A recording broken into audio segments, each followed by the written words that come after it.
Natural ədədlərə aid verilmiş sualın izahına baxaq.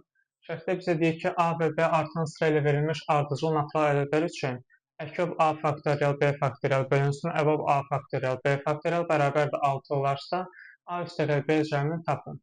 A və B artan sıra ilə verilmiş ardıcıl natural ədədlərdirsə, onda B bərabərdir A üstəgəl 1 yaza bilərik. Digər tərəfdən, məsələn, 2 faktorialla 3 faktorial götürək. Bu 1 vurulsun 2 deməkdir. 3 faktorial da 1 vurulsun 2 vurulsun 3 deməkdir. Aydındır ki, bu buna tam bölünür də.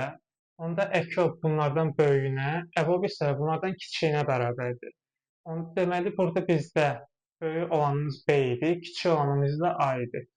Əkobun yerinə qoysaq, əkobun yerinə B faktorial yazırıq, əbəbin yerinə də A faktorial yazırıq. Bu da bərabərdir 6-ya. B-nin özünə isə A plus 1 demişik. Onda A plus 1 faktorial bölünsün A faktorial bərabərdir 6 alınacaq. Bunu açsaq, A üstəgəl 1 vurulsun A faktorial bölünsün A faktorial bərabərdir 6 olacaq. A faktorialları ixtisar aparsaq, A üstəgəl 1 bərabərdir 6 alınacaq.